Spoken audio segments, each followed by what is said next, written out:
picture you were just seeing is Christy McCullough's parents watching in horror. These are the students from her school. Ladies and gentlemen, I'd planned to speak to you tonight to report on the State of the Union. But the events of earlier today have led me to change those plans. Today is a day for mourning and remembering. This is truly a national loss. All of America watches, speechless at the horror. Broadcasted on live TV, the Space Shuttle Challenger is making history. At least that's what everyone thought. 73 seconds later, 7 astronauts dead in a $196 billion project, now in a ball of fire and smoke in the sky. Soon before the disaster, NASA launched the Teacher into Space program to get America fired up about the Space Shuttle program that was currently losing interest. This program would allow teachers to enter a contest and be interviewed and evaluated to see who would be best fit to go into space. The teachers wouldn't just go along with the ride, they would learn to use some of the equipment and assist in the mission. Soon NASA had chosen high school teacher Krista McCullough. 114 hours of training later, Krista would officially be a part of the 7-member Challenger crew.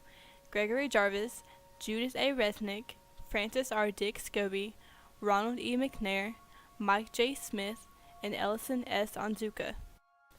It's the day of the launch, and America is so excited to watch Krista McCullough and the Challenger crew make history once again. Krista's parents and many of her students were there to watch her, as well as many others sitting in front of their TVs, waiting. At 11:38, the Challenger space shuttle launches. 73 seconds later, the Challenger goes up in a ball of smoke.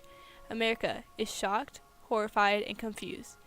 January 28th, 1986 becomes a day that will always be remembered as the Challenger disaster. Florida was experiencing a freeze that morning. It was well below freezing and everything on the launch pad was frozen. NASA had to send a crew to the launch pad to remove the ice as quickly as possible, for the major presence of the media caused for poor decision-making. The cause of the break-apart was from frozen rubber O-rings in the solid rocket boosters.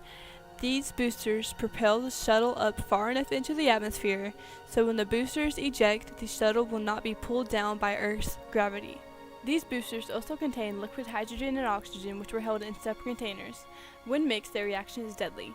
To keep the joints of the boosters together and to keep the chemicals from mixing with the atmosphere and themselves, NASA implemented O-rings. These O-rings were bands of rubber designed to flex and keep the joints and chemicals sealed.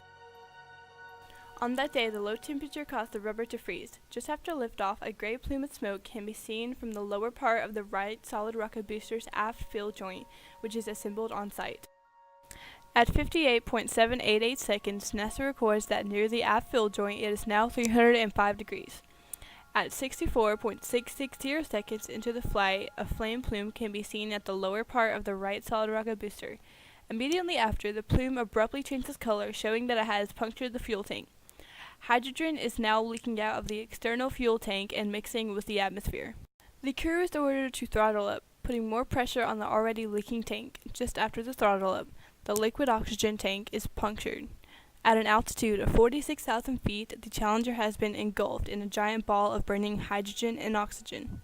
At this time, the crew is still alive. In carefully timed photos, it can be made out that while the rest of the shuttle was in flame, the crew cabin can be seen free-falling to the Atlantic Ocean. Scobie fought for any and every edge to survive. He flew that ship without wings all the way down. They were alive. You could have lost consciousness at that altitude if it depressurized for a little while, but then, no, there's all kinds of evidence. NASA finally determined the cause of the accident was a failure in the joint between the two lower segments of the right solid rocket motor. The specific failure was from the destruction of the seals that are intended to prevent hot gases from leaking through the joint during the propellant burn of the rocket motor.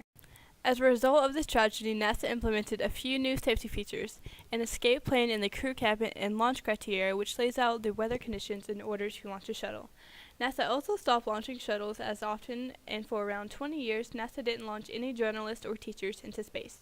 In 2007, Barbara Morgan, Krista McCullough's backup, became the first official teacher in space, completing the mission on the Space Shuttle Endeavour.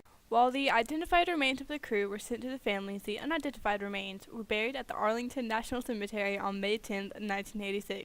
The Challenger disaster was a true loss for America and can show that making history sometimes comes at a price.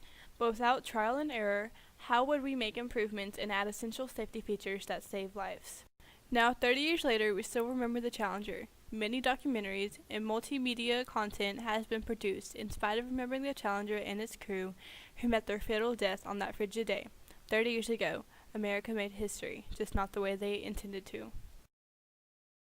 The sacrifice of your loved ones has stirred the soul of our nation. And through the pain, our hearts have been opened to a profound truth. The future is not... Man will continue his conquest of space. For those who knew you well and loved you, the pain will be deep and enduring. A nation, too, will long feel the loss of her 7 sons and daughters, her 7 good friends. We can find consolation only in faith, for we know in our hearts that you who flew so high and so proud now make your home beyond the stars, safe in God's promise of eternal life.